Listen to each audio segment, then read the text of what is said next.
So we think that in the future, 5, 10 years from now, in the world of faster payments or real-time payments and a world of multi-payment rails, there has to be one entity which connects all these rails, takes on the fraud risk, and essentially makes the customer experience much better. Hey everybody, Tanner here with WAGMI Ventures. On today's episode, we have Soups Ranjan, co-founder and CEO of Sardine. For anyone who's new, this is the WAGMI Ventures podcast where we do snapshots with interesting founders from across Web3. Check out wagmiventures.io to learn more about the syndicate behind the podcast. But for now, let's get into it with Soups from Sardine.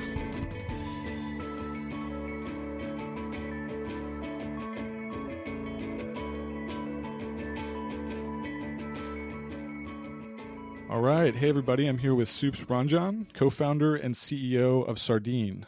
Soups, how's it going today? Going well. Thank you. How's your morning going? Yeah, it's been well. I'm excited to chat. I know we kind of hopped around a little bit, and I'm glad we landed on today. So let's jump in. I think at the beginning, it's always helpful for people just to get to know you a little bit. So could you tell us a little bit more about your story and kind of what brought you to what you're working on with Sardine? Yeah, sure thing. My background is in fighting some sort of cybersecurity or internet theft for the longest time. So I have a PhD in network security, and then my first 5 years of career was in cybersecurity. Next 5 years in fighting ad click fraud for ad tech companies, and then the last 7, 8 years has been all about payment fraud. So most recently, I was heading fraud and risk for Coinbase for about 4 years, 2015 to 2019. And then afterwards, I was heading financial crime globally for Revolut. And we started Sardine 2.5 years ago. The Revolut is where I met my two co-founders, Aditya and Zahid.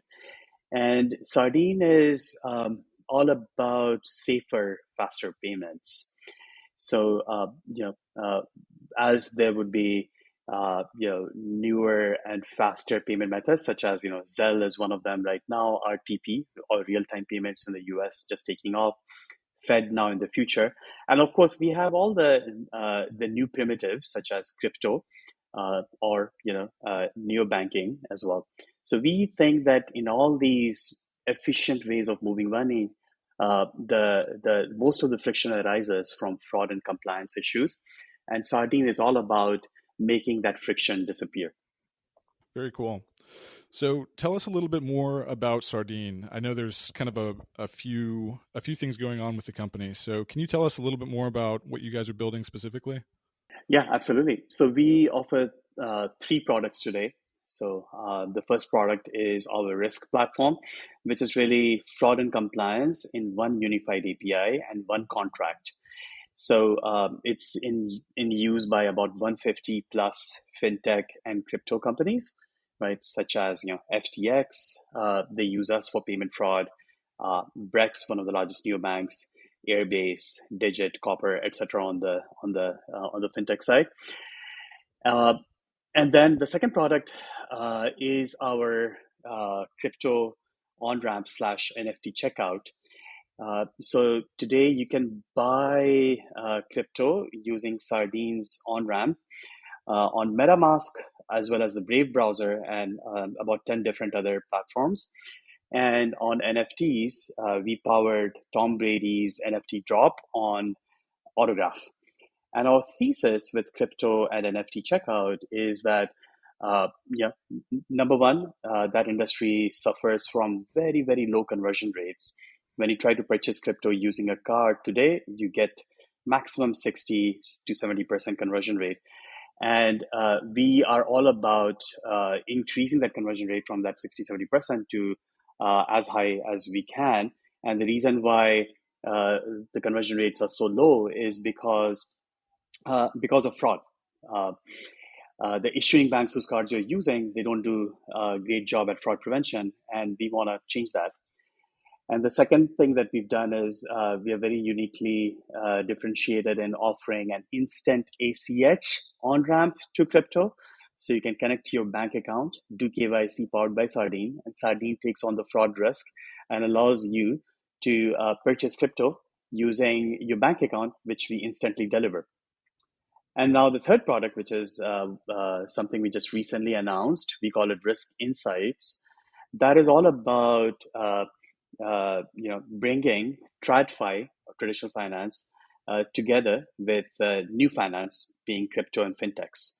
So remember, as I said earlier, right? Like today, when you use your card to purchase crypto, only 60-70% conversion rate. The reason is that the issuing banks don't really have very good visibility into how you were actually purchasing crypto at an exchange. Did you copy paste your card number, which would be bad, or did you actually get it autofilled by the browser, right? Which is what a valid user would do.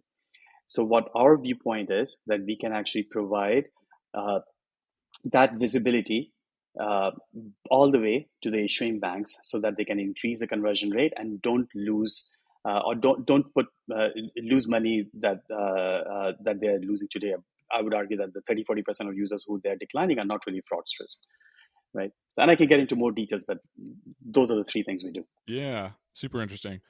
So let's take maybe that first one of fraud, where as an outsider, right, it seems like such a massive problem to tackle, where as a category I can imagine there's so many subcategories and permutations of popular frauds and emerging frauds, et cetera, et cetera. So how did you guys take a step back and think about how to tackle this kind of massive problem at Sardine? Some of the earliest thinking about what would make the biggest kind of differentiated difference. Yeah, no, absolutely. So one of our key observations was that when we started with only focusing on payment fraud, and our our thesis is that in the world of payments, especially payments into high risk industries such as crypto, or when you're really just using a card or a bank to load money into a neobank wallet, then fraud is the product, right? Like if you don't solve for fraud very well, then your conversion rate will suffer because fraud and conversion rates or fraud and growth are just two sides of the same coin, right?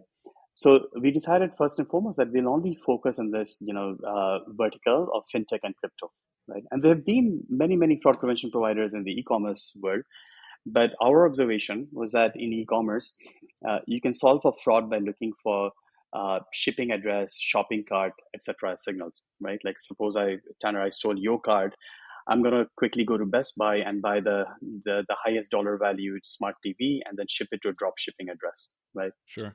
But when it comes to loading money into a digital wallet like a Revolut or to buy crypto, at a Coinbase using your bank account, you don't have those signals of shipping address and shopping cart. All you have is users' behavior and their identity information.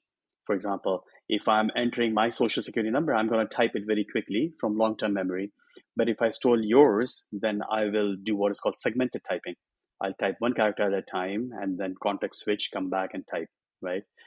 Similarly, if I am impersonating you, I'm not going to reveal my own device information. I'm going to use a mobile emulator, which every time I delete it and reinstall it, I get a new device ID.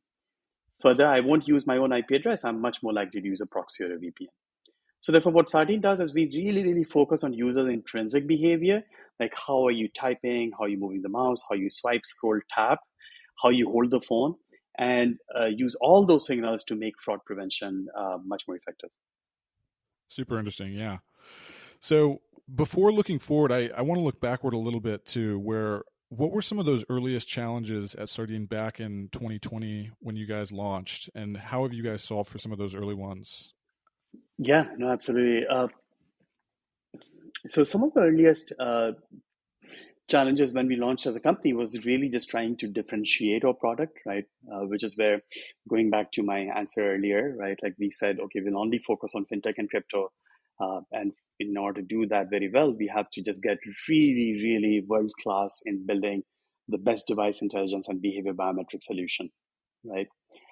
And my co-founder is Zahid. He's the brains behind it. He comes from PayPal and Uber, where he was the device PM at those places. So he has a wealth of he has the right background and the expertise in order to build it. Uh, the the second challenge was, uh, we back in 2016, 2017, when I was at Coinbase, the fastest growing fraud attack vector was social engineering scams, right? So Hmm. you would actually get called by someone random, saying, "Hey, I'll help you double your money by investing in crypto. I'm a crypto investment advisor, etc." And then they typically target the elderly, and those Oh folks, man. they fall prey to it. They would then convince them that, hey, why don't I help you create an account at a crypto exchange? So you would oftentimes see that KYC will check out because it's the victim doing their own KYC.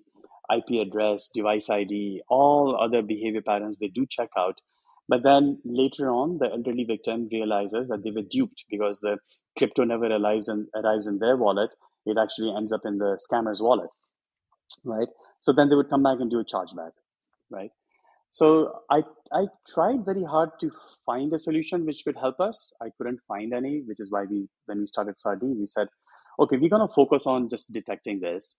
And glad to say that we built the one and only solution which can do this, because what our observation was that oftentimes scammers are convincing victims to install remote software sharing tools or remote screen sharing tools such as TeamViewer, AnyDesk, Citrix on the desktop or even on the mobile, and then they can remotely control the victim's screen. They can, take over control. They can start typing. They can start moving the mouse on their behalf. They can, literally walk them through the whole process, right? So that is the key that we use to actually detect such types of scams real time. In real time, we can tell you if someone is using a screen sharing tool, right? And we've been successful at stopping this fraud vector at all our crypto exchange customers in real time. Yeah, super interesting. So I got a chance to read the Generalist did a piece on Sardine, and as a side note, if anyone is interested in learning more about Sardine, I thought that was a really great deep dive, and it really informed kind of my education about Sardine. Um, but there's this line that says, if Sardine could better detect and prevent fraud, it could also earn the opportunity to handle payments.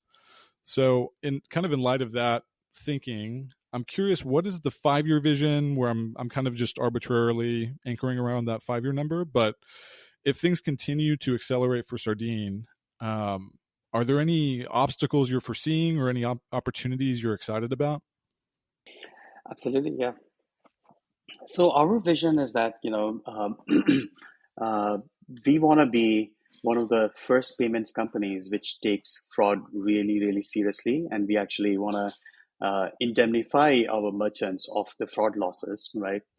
And the second part of that vision is this following observation that I have had, that most of the networks, the payment networks that you see, Visa, Mastercard, real time payments, Zelle, FedNow when they launch, they are all about message passing, right? They're all about connecting senders and receivers. They don't want to take liability. They really just intermediate the liability between the sender and the recipient, right? But we think that that paradigm has to shift, because if there's no one stepping in to take the liability of fraud, then it just becomes a game of ping pong, and eventually fraud rates still continue to rise because no one is backstopping it. And secondly, the customer experience suffers because customers do get scammed all the time and no one's stepping in to stop it, right? So we think that in the future, 5, 10 years from now, in the world of faster payments or real-time payments, and a world of multi-payment rails, there has to be one entity which connects all these rails, takes on the fraud risk, and essentially makes the customer experience much better. Yeah, that's really interesting. This is actually, I'm really interested in one component of this where on the payment side of things, you guys instated an indemnification policy. Is that right? Where essentially Sardine takes responsibility for any chargebacks and returns the customer incurs while using the product. I'm curious if you could talk a little bit more about what went into that decision and how those conversations sounded early on. Yeah, no, absolutely. So yeah, we offer fraud indemnification to all our customers. Uh, the way we offer it is, it's really a pricing mechanism. The end product is the same, right? Whether you buy fraud score from us or you buy the fraud indemnification product, underneath the hood, the product is the same.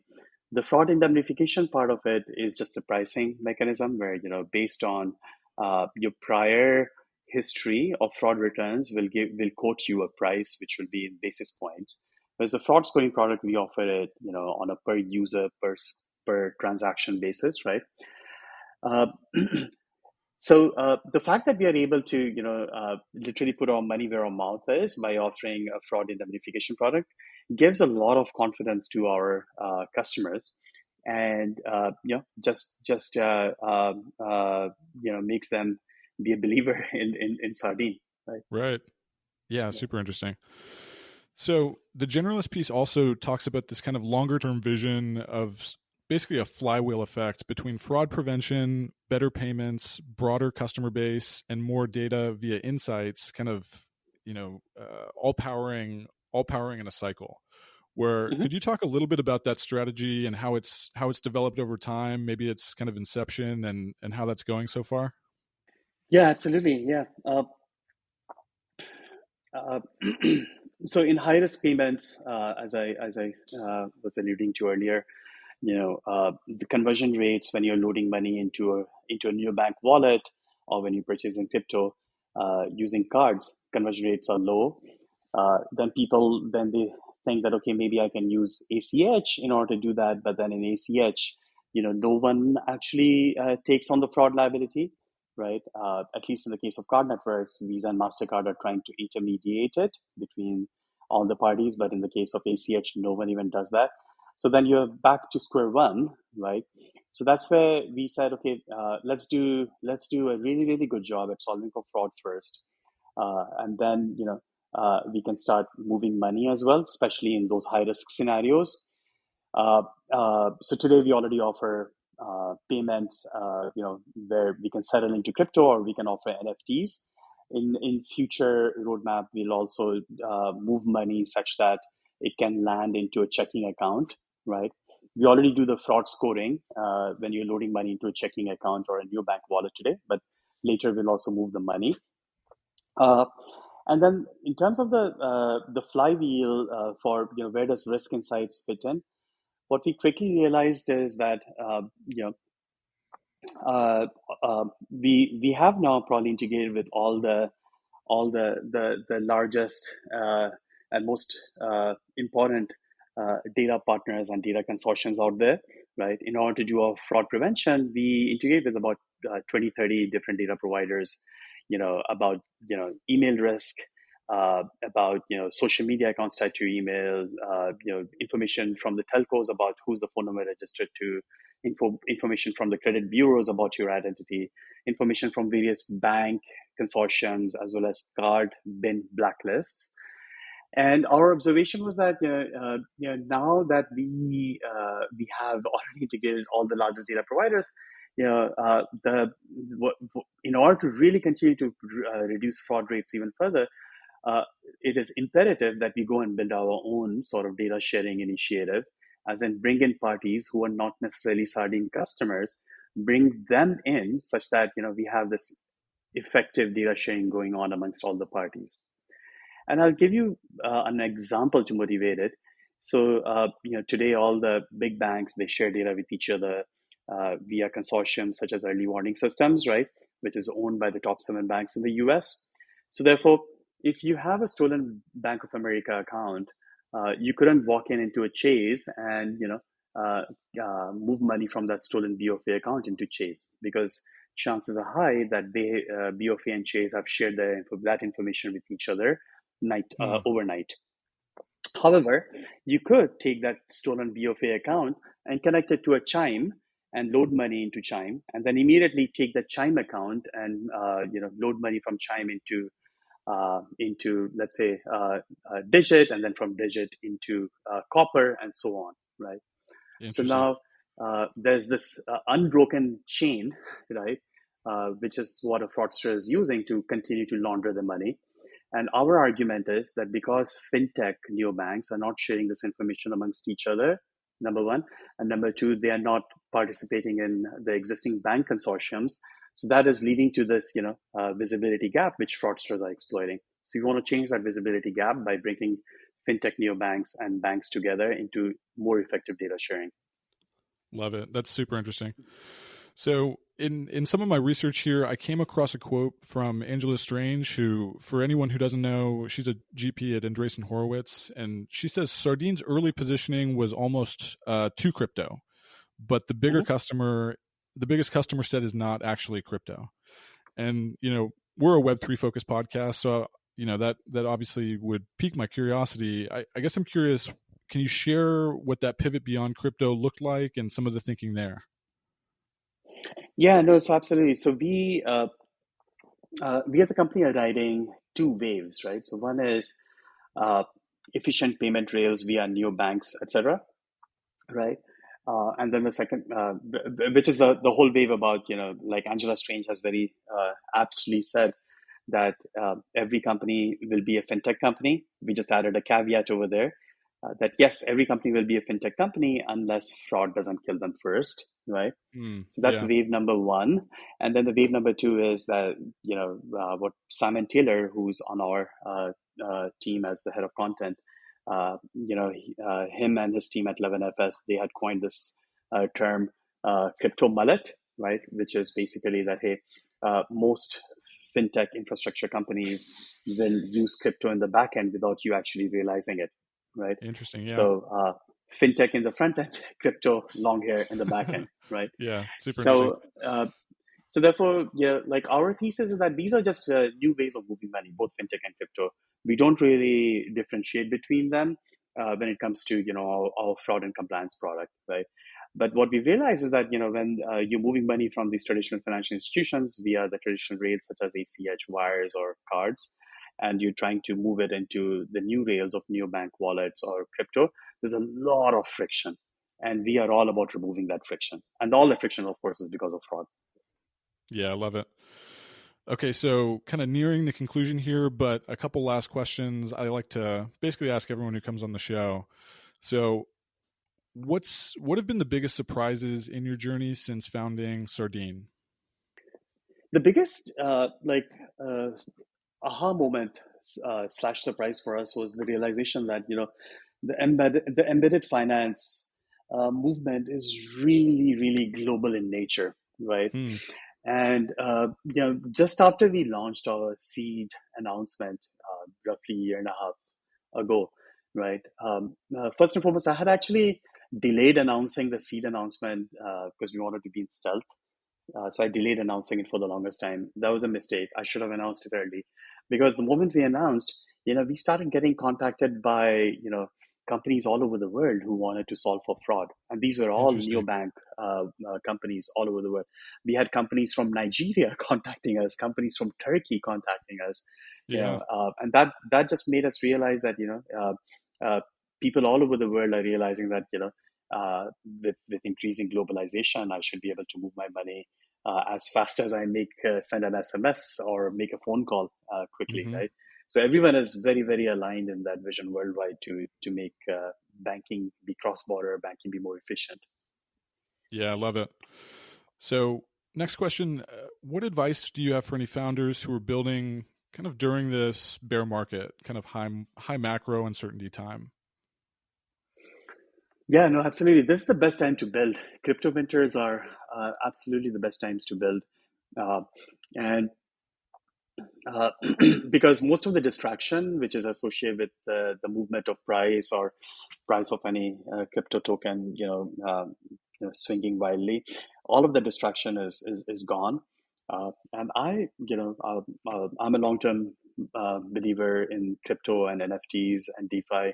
And I think these are absolutely the best times to build things like, uh, making cross-border money movement easier, faster using, let's say, stable coins, or making sure that, there's still a lot of interest from brands who see NFTs as a new way of engaging with the mainstream audience.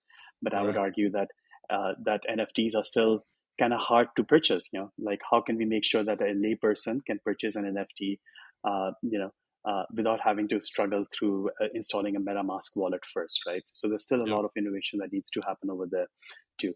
Similarly, DeFi, right? Like, there's still a steep learning curve when it comes to, creating your own liquidity pool on a Uniswap, or, staking and yield farming, etc. So, and we need to make those primitives be much more accessible, maybe via direct fiat on ramps into those protocols, right? So I think this is the best time to be building. Yeah, super interesting. Okay, Soups. Last question here. What are you guys working on right now, and what is the best way for people to follow along on the journey? Yeah, so we're working along all the three axes, or the three product areas that I mentioned earlier. So, enhancing our risk platform by adding more features around case management, uh, graph visualization or network graph visualization tools, etc. Secondly, on the crypto on ramp slash NFT checkout product, we support today instant ACH and cards, but we'll be adding other payment methods internationally. And then thirdly, on the risk insights product, we are now bringing together like a group of folks from the various networks, such as well as big banks and crypto exchanges. We had our first fraud working group meeting the evening before Money 2020 in Vegas, which was 2 weeks ago. We'll be having the second one in Q1 next year. So if anyone wants to join that, feel free to reach out directly. My email is soups@sardine.ai. And you can also follow us on Twitter at Sardine. Perfect. Soups, thank you so much for the time. I'm really was looking forward to this chat, and I'm excited to see everything that happens over the coming weeks and months. So thank you for your time. Have a great upcoming weekend here. Absolutely. Thanks for having me, Tanner. Really enjoyed All the right. conversation. All right. Thank you. Bye-bye. Thank you.